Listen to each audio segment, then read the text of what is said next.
వ్యక్తి రాష్ట్ర ముఖ్యమంత్రి వర్యులు అన్న రేవంత్ అన్న గారికి, వేదిక మీద ఉన్న ఇతర మంత్రివర్గ సభ్యులందరికీ, పెద్దలకి, వేదిక ముందు ఉన్న మిత్రులారా, పెద్దలారా, అందశ్రీ మనల్ని వదిలి ఆయన పాటను మాత్రమే మన ముందు ఉంచి వెళ్ళారు. గుర్రం జాషువా గారు 80 ఏండ్ల కిందట ఒక మాట రాశారు. గుర్రం జాషువా గుంటూరు జిల్లా వినుకొండలో పుట్టాడు. ఆయన రాసిన మాట ఏమిటంటే, రాజు మరణించనొక తార రాలిపోయి, సుకవి మరణించనొక తార గగనమెక్కే, రాజు జీవించే రాతి విగ్రహములందు, సుకవి జీవించే ప్రజల నాలుకలయందు అనే మాట ఉన్నది. రాజులకి విగ్రహాలు నిర్మాణం చేస్తారు, ఆ విగ్రహాల్లో రాజులు ఉంటారు, కానీ సుకవి ప్రజల నాలుకల మీద ఉంటారు. ఆ సుకవి ఇవ్వాల అందశ్రీ మన ప్రజల నాలుకల్లో, తెలంగాణ మొత్తం తెలుగు ప్రజల నాలుకల మీద ఉన్నాడు. అందశ్రీ ప్రత్యేకత ఏమిటి అంటే, చాలామంది ఒక తరం కవులందరూ మనల్ని వదిలి వెళ్ళిపోయారు. తరం వెళ్ళిపోతున్నదో అని గోరటి వెంకన్న ఒక అద్భుతమైన పాట రాశాడు. ఆ తరములో మొట్టమొదలు ఈ తెలంగాణ నేలని చైతన్యం చేసిన గూడంజన్న, ఊరు మనదిరా, ఈ వాడ మనదిరా, పల్లె మనదిరా, ప్రతి పనికి మనమురా, గట్టు మీన దొరోడేమో చెట్టు లక్క నిలచుండి, ఆలు నుండి తల్లి దాకా వాయు వరుస లేకుండా, కొట్టుడేందిరో వాడి తిట్టుడేందిరో, దొరయేందిరో నడుమ దోపిడేందిరో అని గూడంజన్న రాశాడు. గూడంజన్న 1972లో ఈ పాట రాస్తే, ఆ పాటను అందుకొని ఎంతో మంది పాట కవులు ముందుకొచ్చారు. గద్దరన్న మనందరికీ తెలుసు, మొత్తం తెలుగు సాహిత్యాన్ని హిమాలయ శిఖరాల ఎత్తుకు ఎదిగించినటువంటి రాసినటువంటి అన్న గద్దరన్న మన ముందు ఉన్నారు. గూడంజన్న, గద్దరన్న, ఆ వరుస క్రమంలో అందశ్రీ అన్న. ఈ అందశ్రీ అన్నకి, ఈ అన్నలకి, మిగతా వారికి కవులకి, పాట కవులకున్న ప్రత్యేకత ఏమిటంటే, గూడంజన్న డిగ్రీ వరకు చదువుకున్నాడు, గద్దరన్న డిగ్రీ వరకు చదువుకున్నాడు, గోరెటెంకన్న పీజీ వరకు చదువుకున్నాడు. అందశ్రీ అన్న అక్షరాలు నేర్చుకోవడానికి ఒక పెద్ద యుద్ధమే చేశాడు. కనుక ఒక పెద్ద యుద్ధము చేసి, ఈ కవిత్వం నాకెందుకు రాదు అని ఒక ప్రశ్న వేసుకున్నాడు. చాలామంది నన్ను అడిగారు, అందశ్రీ అన్న పద్యంలాగా ఎందుకు రాస్తాడు పాటని, గద్దరన్నలాగా, గూడంజన్నలాగా, గోరెటి వెంకన్నలాగా పాటను ఎందుకు రాయడు అని అడిగినప్పుడు నాకు ఒకటి గుర్తుకొచ్చింది. ఆనాడు గుర్రం జాషువా సంస్కృతం నేర్చుకుందామని స్కూలుకు వెళితే సంస్కృతం నేర్పకుండా స్కూల్ నుంచి బయటికి నెట్టేశారు. నెట్టేసిన తర్వాత తన మిత్రుని ద్వారా సంస్కృతం నేర్చుకొని, బ్రాహ్మణ కవులారా, మీకు నేను ఏమాత్రం తీసిపోను, మీరు రాసిన పద్యంతో కన్నా నేను ఎక్కువగా పద్యం రాయగలనని గుర్రం జాషువా నాడు నిరూపించాడు. ఆ తరువాత అక్షరానికి దూరమైన మనిషి, ఊరికి దూరమైన మనిషి, తల్లిదండ్రులకి దూరమైన మనిషి, తల్లిదండ్రులే లేరని ప్రకటించుకున్న మనుషులు ఎక్కడికి వెళ్ళాడు? అడవుల్లోకి వెళ్ళాడు, ప్రకృతిలోకి వెళ్ళాడు. పక్షులు, చెట్లు, చేమలు, పుట్టలు చుట్టాలుగా మారిపోయాయి.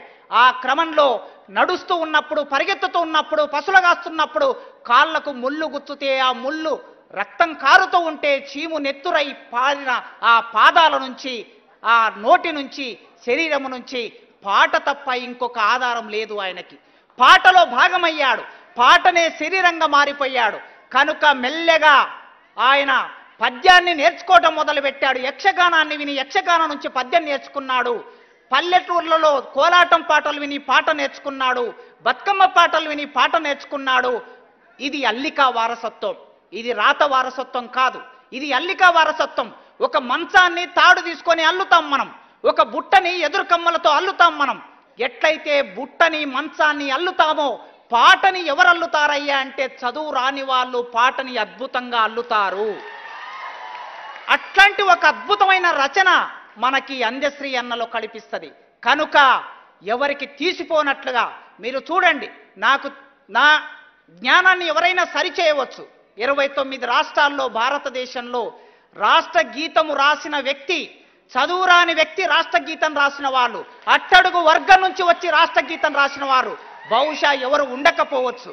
ఆయన రాష్ట్ర గీతం రాసిన తొలి రోజుల్లో తెలంగాణ సమాజం ప్రకటించుకున్నది.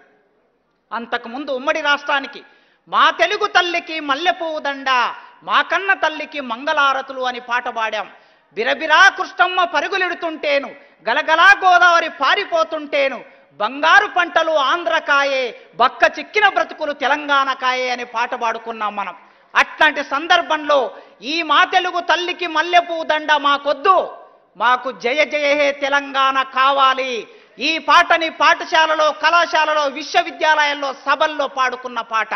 ఈ పాట అనధికారికంగా తెలంగాణ గీతంగా ఉండిపోయింది 10 సంవత్సరాలు. అధికారికంగా రేవంత్ అన్న, ఈ సందర్భంగా నేను రేవంత్ అన్నను పొగుడుతున్నానని ఎవరైనా అనుకోవచ్చు, ఎవరైనా నేను రేవంత్ అన్నని పొగుడుతున్నానని అనుకోవచ్చు. నేను రేవంత్ అన్న నుంచి ఆశించేది ఏమీ లేదు. కనుక నేను ఇక్కడ పొగడ్త కాదు, ఒక సందర్భం వచ్చినప్పుడు అనధికారికంగా ఉన్న పాట అధికారికంగా ఎందుకు కాకూడదని ఆలోచన వచ్చినప్పుడు దాన్ని అధికారికంగా రాష్ట్ర గీతం చేసిన వ్యక్తి ఇవాళ రాష్ట్ర ముఖ్యమంత్రిగా ఉన్నాడు. కనుక మిత్రులారా, నాకు తెలిసి ఒక కట్టడుగు ఆయన కులాలకు అతీతుడు. అదే గుర్రం జాషువా చెప్పాడు కదా, కుల మతాలు గీసుకున్న గీతల చొచ్చి పంజరాన పట్టు వడను నేను, నిఖిల లోకమెట్లు నిర్ణయించే తిరుగులేదు విశ్వనరుడా అన్నాడు. అంజశ్రీ విశ్వనరుడు. ఆయన ఏ కులంలో పుట్టాడో చెప్పలేదు, నాకు కులం లేదన్నాడు. కులము లేదని ప్రకటించుకోవటం మామూలు విషయం కాదు, అసాధారణమైన వ్యక్తులు మాత్రమే ఆ మాట మాట్లాడగలరు. అలా ప్రకటించుకున్న వ్యక్తి ఇవాళ ఈ రాష్ట్ర గీతం రాసిన రచయితగా మారాడు. కనుక అట్టడుగు వర్గం నుంచి వచ్చిన వ్యక్తి పాటను చేతబడితే మీరు చూడండి. ఈ సందర్భంగా ఒక రిక్వెస్ట్ చేస్తున్నాను నేను, మొత్తము తెలుగు నేల మీద ప్రజా ఉద్యమాలు వచ్చినప్పుడల్లా పాటలు రాసిన వాళ్ళందరూ వాళ్ళ సామాజిక వర్గాన్ని చూస్తే వాళ్ళందరూ దళితులే.